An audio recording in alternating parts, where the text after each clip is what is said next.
going on, y'all? It's JD Pickell. Are you not entertained? College football week 1 is just about behind us. We got some action tonight and then some more action tomorrow night because college football is the gift that keeps on giving. We're going to talk about Saturday's action. Again, this is the Hard Count, the People Show. For every single thing that you know and that you love about college football, it happens here on a daily basis. Nick Brake doing the heavy lifting. You are the lifeblood of this operation. You can help drive the show by subscribing to the channel. We got a whole lot to get into tonight. College football week 1 did a lot of things, but disappoint was not one of them. Georgia and Oregon played a neutral site game. I put neutral in air quotes very obviously because one team drove an hour and a half and the other jumped on a plane. So you tell me which one was at the disadvantage. Regardless, I don't think it matters where they played this game because Georgia absolutely body bagged Oregon. We're going to get into that.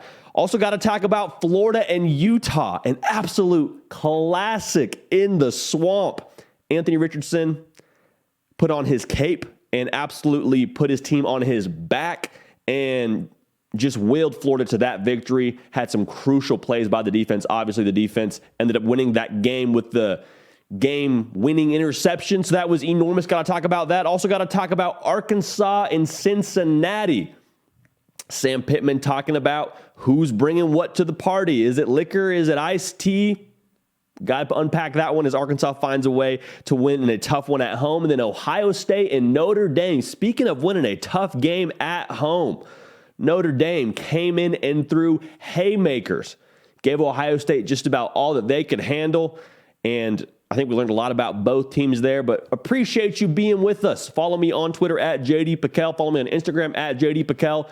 We were just firing off the tweets yesterday. I mean, there was so much content coming from our side over here on Twitter, on Instagram. Our pages On3 Recruits and On3 on Twitter. We're also dealing out content, so go follow all those pages today. Was every single thing that we're doing here. I don't know if you can tell, but I am juiced up. Yesterday was an elite day of college football, and there was a lot of ripple effects that we're going to feel throughout the rest of the season based on what happened yesterday. Now, I'd be remiss if we didn't at least touch on this. The college football playoff is going to expand to 12 teams. I'm not going to say a lot on this. This is not going to be a segment that we clip for individual videos on YouTube, but food for thought. Notre Dame and Ohio State went toe-to-toe, right? We're going to talk about that game later in the show. Great game. Both teams going back and forth. And ultimately, Ohio State's on the ropes at half, and you're saying, oh boy, Notre Dame might get them.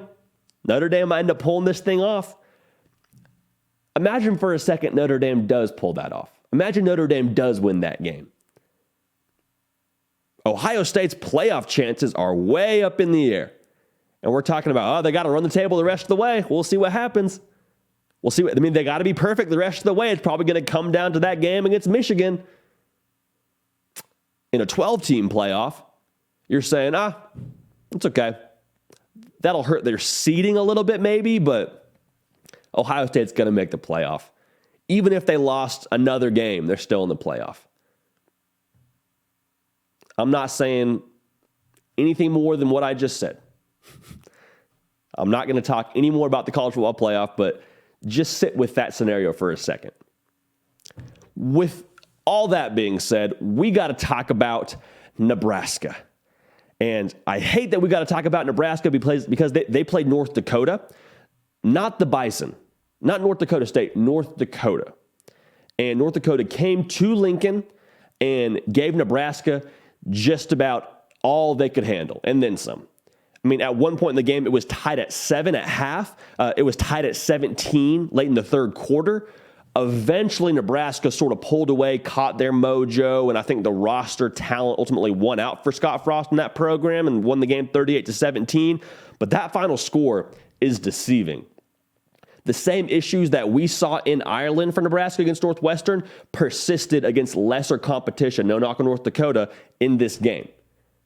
I mean, Nebraska's defensive front got pushed around. I mean, I think it was around 100 yards. 175 yards on the ground is what they gave up. You can't give up 175 yards to anybody and feel good about your chances winning that football game. Now, again, they got some more production from the offense that ultimately kind of turned on the nitrous and pushed them past in this game, but there's still some very real concerns you got to have if you're Scott Frost in Nebraska. He said all the right things in the postgame and said, hey, it was a weird week, came back from Ireland and we were sick, and he wasn't making excuses, but just sort of explaining, hey, here's a set of circumstances. We got a good football team in that locker room. I told them that. We'd rather figure out our mistakes with a win rather than a loss. And so he said all the right things, but I'm sitting here saying, golly, man, the hard count's pulling for you. We're pulling for you to keep your job. I mean, heck, we picked you to win 7 games. This is not the kind of formula that's going to win you 7 games. I understand they won against North Dakota, but this is not a product on the field right now that's going to get you to that 7-win mark. Giving up that much on the ground and getting absolutely deleted from the frame like they did against Northwestern. It's not going to get it done. And I think if we're talking about Nebraska going forward, I wonder how much the external chatter is going to turn up this coming week in Lincoln. Because you got to think, coming back from Ireland after the loss to Northwestern, I understand that the locker room tries to put on blinders and they try to sort of mute all the outside noise, but there's only so much you can do when you're in a place like Lincoln, Nebraska, who lives and dies by how their Cornhuskers do. It is unavoidable to read the headlines and hear the chatter of, hey, is Scott Frost going to be here? You're looking over your shoulder. If you're Scott Frost saying, are they going to keep me around?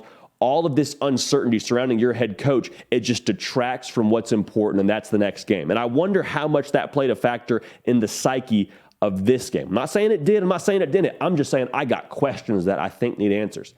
And this game did nothing to turn that volume knob down at all in these conversations about Scott Frost. It's unfortunate, but that's the reality. Now, I like to think that we are a more positive, more of a bright side kind of show, because wherever there's a negative, there's always some sort of positive in there to be found. You want to look at the positives for Nebraska? They found a way to win. They responded. They found a way to win. Like I said, they were tied at half, and the human reaction would have been to say, we're tied with North Dakota. What is going on? You start pointing fingers, you start crumbling internally, and you just sort of take your hands off the wheel and everything goes to the dogs. That wasn't the case for Nebraska. North Dakota pushed them to the third quarter, tied at 17. Nebraska just continued to chip away, continued to dig deep, continued to find a way to get this victory. So I want to make this very clear for Nebraska. There is no such thing as a bad win for this football team. There's such thing as an ugly win, which this absolutely was. But if you're Scott Frost in Nebraska, you are in no position to turn your nose up at W's. I don't care if you're playing FCS West, East, North, South. Does not matter. To win a football game for Scott Frost is a big deal. For this program, it's a big deal. Now, you haven't necessarily validated to yourself who you thought you were in the preseason, but they got a lot of guys in this locker room that weren't there for all the tough things that happened in the previous couple years at Nebraska that still have a lot of confidence about themselves. Casey Thompson being one of them. Trey Palmer being one of them. Anthony Grant, another huge bright side for this program. Another guy with a lot of confidence. He ran like a grown man yesterday, 23 carries, 189 yards, 2 touchdowns. Want to talk about a bright side? That's a bright side. Having a back that can do that, having someone that you can feel like, hey, we got that right, we hit on that. Number 1 JUCO running back in the country has translated to the college level, and he's doing great things for our program. That's a bright side. I was really encouraged to see more of a push up front offensively for Nebraska. Still got issues in the pass pro, and we can sort that out down the road. And I understand it was North Dakota, but again, you're not in position to be picky with your wins here. So a win's a win. Responded to adversity, but I am very curious to see, how does Scott Frost and this program respond to the outside noise? Now, they're no stranger to it, but to have it after a game like North Dakota, it's not a good feeling. A win's a win. Scott Frost and Nebraska press on with Georgia Southern next week. Now, assuming, and this is a big assumption, I'm probably going out on a limb here even assuming this, but the assumption is you should take care of business against Georgia Southern, and you'll have Oklahoma coming to town. That's a big game. That is an enormous game. I would hope that Nebraska can circle the wagons and be able to put a solid product on the field together for the Oklahoma game. I'm really, really watching that one. Georgia absolutely body bagged Oregon yesterday, 49-3 in Atlanta. I said it to open this whole thing up. The game was played in Atlanta. It was a virtual home game for the Dogs. They could have played this game on Mars. They could have played this game in the middle of the Pacific Ocean. It wouldn't have mattered. Okay, Georgia was just that much better. Going into this game, I was saying, Bo Nix, what's he going to do? He's got a lot of experience against the Dogs, not a lot of good experience necessarily, but still, he's not going to be new to this whole SEC speed. He's going to be able to play within himself and I think be able to ad-lib. And hey, some new starters for Georgia on defense. What's going to happen there? Is that going to be something that takes a second to ramp up? And looking at what they did defensively, no, did not take a second to ramp up. Now, Kirby Smart still in the post-game presser had some things to say. He said had a lot of bend, not break kind of stuff within this defense, meaning we didn't necessarily play super sound defensively. Now, we had a lot of turnovers that we were opportunistic in getting. And I understand Kirby Smart being Saban-esque in that press conference and saying, hey, we still got a lot to take care of. There's still a lot within this football team that's not perfect yet. I understand that. But to play the way they did against your former defensive coordinator, who's now the head coach at Oregon, and Dan Lanning, and to have his number and Bo Nix's number, you got to feel good about that. You got to feel good about Georgia showing up in game one where there's a lot of opportunity for complacency after you just won the national title, and to roll in there against a Pac-12 team and to do what you did, you have to feel good about that. For Oregon, I don't know that we learned a ton about them, to be honest with you, because the gap was just so wide. And this is not to knock Oregon by any stretch of the imagination. Kirby Smart said it in his press conference. He said Dan Lanning's going to be a really good head coach for Oregon. He's going to do some good things. They're going to bounce back from this. And he actually said this. I want to make sure I get this right, so I'm checking my notes. He basically said, Dan Lanning will never tell you this, but we won today because we got better players. Essentially, Kirby seceding that didn't matter the kind of game that we had, whether you caught us on a mediocre day or our best day. We just got more firepower. We just got the better players, the better athletes, the more stocked cupboard when it comes to talent. And that was something we talked about before this game. In our preview, we said, we just feel like Georgia outmatches Oregon. Now, I had no idea the gap was this wide. That is on me, folks. I did not understand that Georgia was going to come out swinging like this. And credit to Todd Monken on that offense, because they were substantially improved, in my opinion, from what they were a year ago. Stetson Bennett had a career day passing the football, had a career high in yards, no interceptions, ball barely touched the ground. Like, he was really efficient, and he's progressing. He's continuing to progress based on one game. So I don't want to blow this out of proportion, but Stetson Bennett just continues to look better and better as that starter at Georgia. We're going to see what he looks like against some more SEC competition. Again, I don't know that we learned too much about the Georgia offense based on this defense, but they looked really, really solid in one game sample size. You got to feel encouraged. One thing that was interesting to me, Georgia's leading rusher had 8 carries. And that's not to say that he had 8 carries and was averaging like 20 yards a carry. They just didn't really try to run the football that much. They just were content to drop back and throw it around. And with Stetson Bennett having the day he did, it's hard to blame him. But it was interesting to see Georgia take that approach. Because when we think about Georgia, you think, okay, they're going to turn around, hand the ball to that running back, let Stetson manage the game. That wasn't Georgia. That wasn't the Bulldog team that I saw. There was no game management from Stetson Bennett. Georgia slung it around. And I know we've seen spurts of that from them, but to see them do that in the first game of the year, typically you'd see them maybe forced to do that. Okay, we're going to try the run, and the run's not going so well, so we'll kind of evolve here offensively. I said this before the year started. I think Georgia, to get back to where they want to be, which is in that college football playoff, they need to have that kind of a wide open system on offense. A.D. Mitchell looked good. Ladd McConkey looked good. Darnell Washington is from another planet. Brock Bowers, we already know about him. He's the best tight end in college football. as a true sophomore. So there's a lot to be excited about, and you're continuing to see this Georgia offense progress, and the defense, even though Kirby wasn't crazy thrilled about what they did, there's still a lot to be excited about. That team speed is fierce. Again, going back to Oregon, there's not a ton to draw from this just because of the dominance from Georgia. I think they're going to be fine. I think they're still going to be a 7-8 win football team in the Pac-12. But for Kirby to talk about Georgia the way he did after this game and said, no, we're not listening to the external stuff. We still have a lot we want to do. And he said, we're still hunting. We're still hunting. We will always be still hunting. They're on a mission. Very Saban-esque from Kirby in the postgame presser. But again, Georgia wins that football game 49-3, dominant fashion in Atlanta. I mean, really, that was just brutal to watch. Josh Newberg and I jumped in spaces, Twitter spaces that is, around mid-fourth quarter.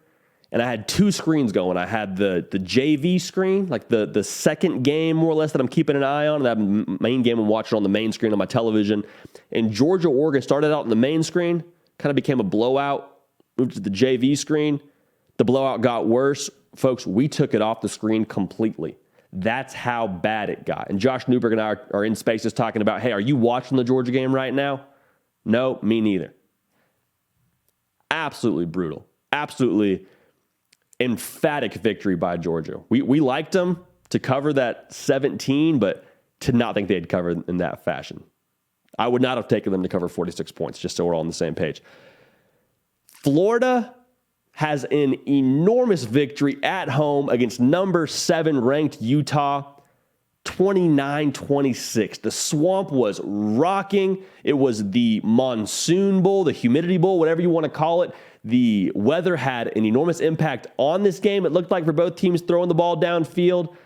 But wow, what an instant classic. It was back and forth. Both teams just trading haymakers, body blows, the whole 9 yards. You had a night game in the Swamp going into the fourth quarter. Like, in terms of the atmosphere that you would ask for in a college football game, this one checked off all the boxes, and it was a phenomenal game.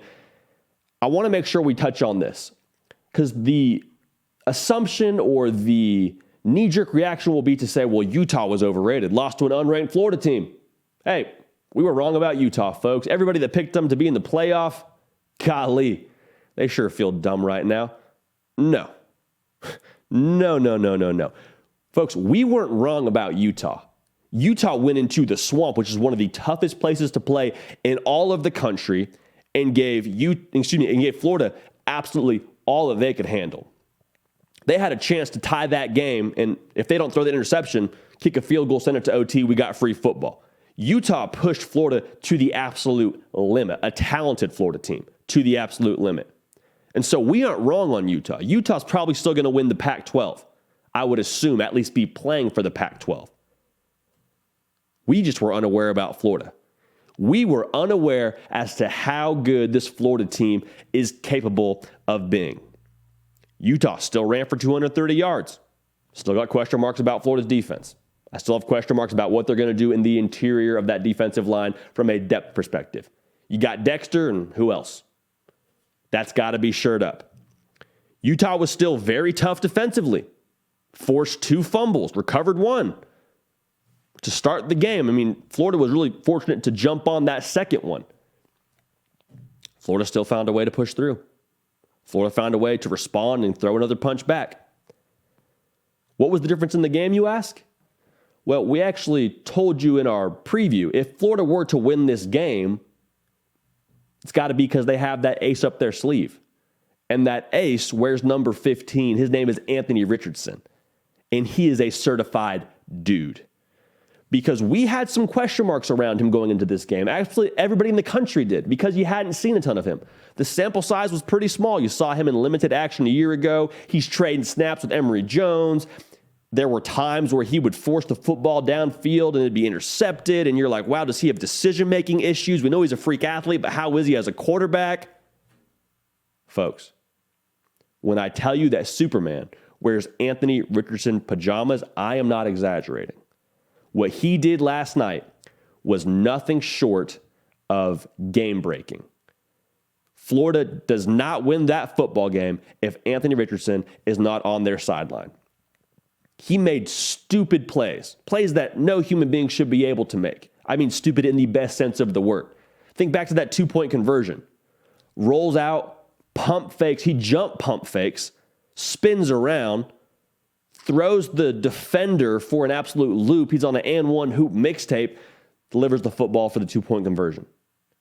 I mean, the things that he did last night were nothing short of legendary. I mean, they're going to talk about that game in the Swamp for a long time.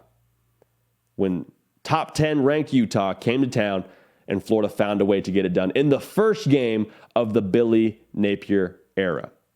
Now, what does this mean for Florida going forward? Well, as long as you got Anthony Richardson, you got a chance in every game. You have a chance in every single game going forward because of what that cat can do for you. Now, does he have room to improve? Absolutely. Throwing the ball downfield, I want to see more of that. He's good intermediate, 10 to 12 yards. Probably some of that has to do with the wet ball last night as nobody could really get a grip on it. We saw Cam Rising, who's usually a really efficient quarterback for Utah. He missed on some throws that were uncharacteristic. I would imagine that's due to the humidity and the difficult conditions of gripping the football. But to be able to take over the game like he did for Anthony Richardson, 11 carries, over 100 yards, 3 touchdowns. So impressive. And again, I think there needs to be more from other players on this football team for him. You got to feel encouraged if you're talking about the running back depth at Florida, from Montrell Johnson to Wright to Etienne. I mean, there was a lot of guys that did good things last night. And I know they weren't thrilled with ball security, but there's a lot of things to be excited about going forward for Florida. But other pieces have to step up to the plate for them to get to where they want to go. Because Anthony Richardson, for all the great things he did last night, you can't ask him to do that every single week. You can't ask for over 100 yards rushing, 3 touchdowns, and a couple of those game-breaking plays. Football is the most imperfect sport in the world, and that's why it's beautiful. That's why we love it. There's going to be games where Anthony Richardson just may not have the exact same juice he had in this game. And that's okay. That's why it's the best team sport in the world, because you need your teammates to pick you up. So this is a long way of saying, on offense, I want to see more from Florida. On defense, bend, don't break, baby. Bend, don't break. I mean, they sealed the deal there at the very end. Game-winning interception by Bernie. I mean, that was huge. Talking about a weekend at Bernie's. You kidding me? Some of you get that, some of you don't. That's fine. All that's to say, for Florida to win a game like this in the first game under Billy Napier, it shows incredible maturity. How far along are we in the Billy Napier era to where you can beat a top 10 team like this? And this is not to knock Dan Mullen, but last year's Florida team has no business even being in this game. Last year's Florida team would have folded. And I saw a lot of competitive maturity from Florida, which was encouraging to me. I saw Utah right away, right off the bat. They recover that fumble. Momentum swings back towards Utah. What does Florida do? They just respond, come right back and score. Utah drives down the field after a big touchdown by Florida, and they have like a minute and a half to drive the field. They drive the field, and what do we see from Florida? Bend, don't break, interception at the goal line, win the game. The competitive maturity to never panic, to never go, woe is me, that's huge. That's huge. That's a sign of mature teams. And for Billy Napier in his first game to already see some sample size of that, I don't think that can be overstated. We were high on Florida before the year started. I didn't think they'd beat Utah. We're still high on the Gators. And I'm excited to see what they do the rest of the way. Now, it doesn't get any easier for them. Kentucky comes to town. So we're going to find out more about them and how do they bounce back? How do they respond after a big win? How do they get themselves together and sort of not get too high off that win? And do they have the Utah hangover when Kentucky comes to town? We'll see. But as long as Billy Napier is the man, I don't think we're going to see a drop-off in focus from this program. So a lot of room to get better for Florida, obviously, but to trade punches with a team like Utah, a team who is the definition of mature, the definition of knowing their identity. 17 of 22 starters back from a year ago that played for a Rose Bowl. Kyle Whittingham built a program there, not just a team, a program to go 4 quarters with them and to win it in the way they did. A lot of excitement in Gainesville, and for good reason. How about the Gators, man? That was awesome. That was absolutely awesome. I mean, we had friends that were at that game, and to be in Gainesville that night is something that they will take with them for the rest of their lives. Very, very cool. Arkansas beat Cincinnati 31-24, and we got to unpack this a little bit because Arkansas and Cincinnati did absolutely gladiator-style, knockdown, drag-out, fight-to-the-death kind of football game in Fayetteville, and there's a lot to take away from this. Arkansas ran the ball really effectively. Over 200 yards on the ground. KJ Jefferson looked like he was cramping up a little bit, found a way to push through. But credit Cincinnati because everybody in the country kind of dismissed them. Kind of said, okay, well, you lost a lot of NFL talent. What are you going to do for an encore? You got to go on the road to play an SEC team? Good luck. Arkansas by 100. As long as Luke Fickell's the guy at Cincinnati, that's not going to be the case for them in any game that they walk into. Now, you could tell that they were still sort of getting their bearings about them, was Cincinnati, but there was a lot to be encouraged about from both teams. There's no moral victories in this sport. I want to make that clear, but there's a lot to be excited about for both teams. We'll start with Cincinnati. They're not taking a step back in the AAC. In the American Athletic Conference, they are not taking any steps back. I would 100% expect them to at least play for that title. Will they win it? We'll see. I think UCF's pretty good too. But for Cincinnati to go on the road after that playoff hangover with a new set of faces, a new quarterback in Ben Bryant to throw for over 300 yards the way they did against a really good Arkansas team, a tough Arkansas team in those conditions, you got to feel encouraged. You got to feel like, okay, we have something to build off of from this. We're not a fluke. We're not a flash in the pan. We're a good football team, and we proved it to the rest of the country. Because there were multiple occasions where Cincinnati could have rolled over and said, all right, that's it for us. Hey, we put on a good showing. You saw it, everybody saw it. We tried our best. Okay. All right, we're done. Was 21-7 at one point in favor of Arkansas. Was 31-17 at one point in favor of Arkansas. And Cincinnati refused to go quietly into that good night. Now, for Arkansas, you can flip the page and say the exact same thing. For them to win a gritty game like that, a resilient game like that, where people are cramping up, you're banged up in the secondary, you don't have your best day in the secondary, front seven looks good, but you don't necessarily have your best day defensively, and to win a game like that, to me, this just says for Arkansas, the formula still works. What we do here, what we've been doing here, it's still intact. Yes, there's new faces on the outside. Yes, we got some new people in this building. But what we do here, the bread and butter, is still effective. Like we talked about, had to continue to score points and stave off a pesky Cincinnati team, a resilient Cincinnati team. And for them to be able to push through that and continue to put up points, continue to play their game, have no panic, have a cool hand, that told me a lot about this program and the maturity of this program. Because we were high in Arkansas. We're still high in Arkansas, obviously. Woo pig. But for Sam Pittman to be able to get a win like this against a playoff team in Cincinnati a year ago, that's a very, very big deal. The most telling piece of this to me was at the end of the game. Arkansas gets the football. I think there's about a little under 6 minutes left to go, and they don't give it back. They did not give the football back. They ran the clock out for 6 minutes. That is attitude, that is preparation, and that is composure. All three of those things that Arkansas put on display in full effect with KJ Jefferson leading the charge there. Very impressive by Arkansas. Now, we still think they're a 9-10 win football team, but winning a game like this should tell you a lot about them going forward. So ultimately, the toughness and the experience of Arkansas is, I think, what played out. And we said it before in our preview. I keep going back to that. Our previews. In our preview for Arkansas-Cincinnati, we just said, hey, I think the physicality of Arkansas, and we think the human beings and the size of those human beings for Arkansas is going to eventually be enough to win this game. Now, Trey Knox had a phenomenal game. Had a lot of those spark plays that you need to replace from a Treylon Burks. They looked a little bit different in nature. They weren't so much the over-the-top deep pass, but he still replaced some production that you're going to need to get from somewhere on this offense for them to be successful.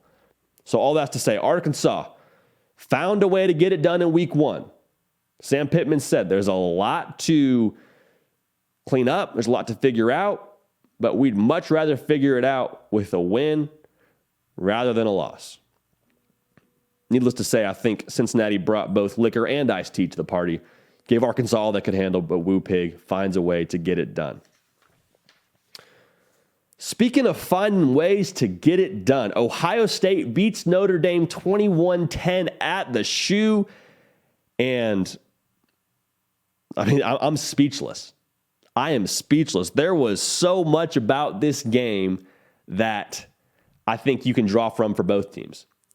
Because for Notre Dame, we said in our preview, I need to find a way to X-nay that out of my vocabulary. If Notre Dame throws the first punch, it's going to be a game. And well, what do you know? At half, it's 10-7 Irish. That punch was landed by Notre Dame. They threw that first punch, and Ohio State just sort of wobbles. Credit to them. They collected themselves, they gathered themselves, and they found a way to win this football game. Jackson Smith and Jigba goes out of the game early, and you could tell for Ohio State that threw them off balance.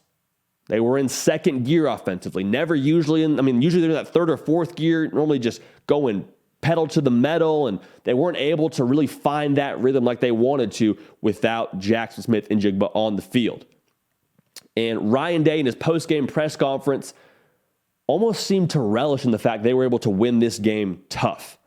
Because Ohio State was hearing it all off season. Ohio State's not that tough. Ohio State, yeah, a lot of talent. What do they have outside of that? Ryan Day said, we wanted to prove that we're more than just talented. We're gritty. And folks, 21 points from this Ohio State offense, this all-world Ohio State offense. I understand no JSN, but still, they didn't have a game where they scored 21 points last year. I mean, they scored more than 21 in every single game a year ago, including their losses. And for the defense to hold Marcus Freeman and Tyler Buckner and Michael Mayer to 10 points, enormous victory for Ohio State to get it done in the fashion they did. Now, looking at Notre Dame for a second, we got to acknowledge some things about Notre Dame. Everyone was talking about, hey, they're number 5 in the country. Is that too high? Hey, if Ohio State just absolutely blows them out at home like we think they're capable of doing, how much does that say about the ranking system and what's wrong at Notre Dame? And Notre Dame just walked in there, made it very clear they don't care about the spread. They don't care about the horseshoe. They don't care about all these things that are supposedly being planned at Ohio State with going to the playoff and playing for the national title. They came in there and gave Ohio State all that they could handle. Was really impressed by the way they executed their game plan. With Tyler Buckner playing efficient football, was he a game breaker? No, but he managed the game well. They didn't necessarily get all they needed to get on offense, but to be able to slow the game down, keep C.J. Stroud on the sideline for the majority of it, and to control the tempo of that game, that was huge. That was what they needed to do going in to be able to get it done. Now, ultimately, Ohio State just countered with the exact right jab. Because Notre Dame threw that nasty right hook, and like we said, we saw Ohio State wobble a little bit. They were not themselves. And for them to be able to win ugly, I think says a lot about Ohio State going forward the rest of the year. Because last year, this Ohio State team probably loses this game, if we're being honest. They probably don't have the grit and toughness up front to withstand what Notre Dame was bringing with the run game, with the offensive line. They probably don't have the ability to withstand that, if we're being 100% honest with that. I mean, right now, that's probably the reality. For Ohio State to win ugly sends a message to the rest of the college football world. More importantly, sends a message to themselves, proves it to themselves that, hey, if we don't have it on a certain day offensively, we can lean on the defense. They didn't have that luxury a year ago. We can lean on the defense. Mike Hall played phenomenal. He was all over the place last night. And then they ran the ball really well, too. Ohio State was able to turn and hand the ball to their backs to eventually win that game on the final drive. That's what sealed the deal, was the run game. Wasn't C.J. Stroud going over the top to Jackson Smith. Wasn't C.J. Stroud going deep to Emeka Egbuka, who did have a huge game, by the way. He's going to be a stud for them. Surprise, surprise, Ohio State has another good wide receiver. For them to be able to win up front and win tough, it's a very big deal. It's a very big deal because they will have to do it the rest of the way. They will have to find themselves in another game that they win because they won ugly.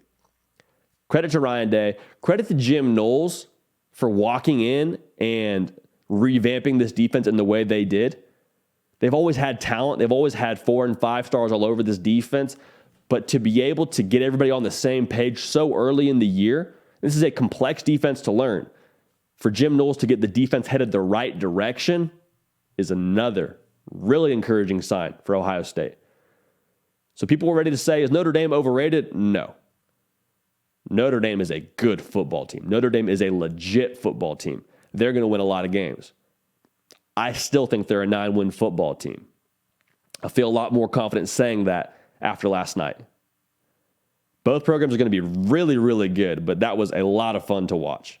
Didn't necessarily go the way that I think a lot of us thought it would, but 21-10, Ohio State gets it done at home. Ryan Day and company win ugly. It's just the way they like it. Golly. College football is so back. It's so back, it's crazy. And we got more games here in a couple of hours. We got LSU, Florida State in NOLA. We already have our preview out on that. Go and check that out. We got Georgia Tech and Clemson playing on Monday night. So we are here and we ain't going nowhere. Okay, the hard count is rolling. College football is rolling. We want you a part of it, so subscribe to the channel. Follow me on Twitter and Instagram at JDPikel to stay up with every single thing we're doing here. I love this. I love that we're back. I love that you're tuned in with us. We're going to keep the party rolling, and we will see y'all next time.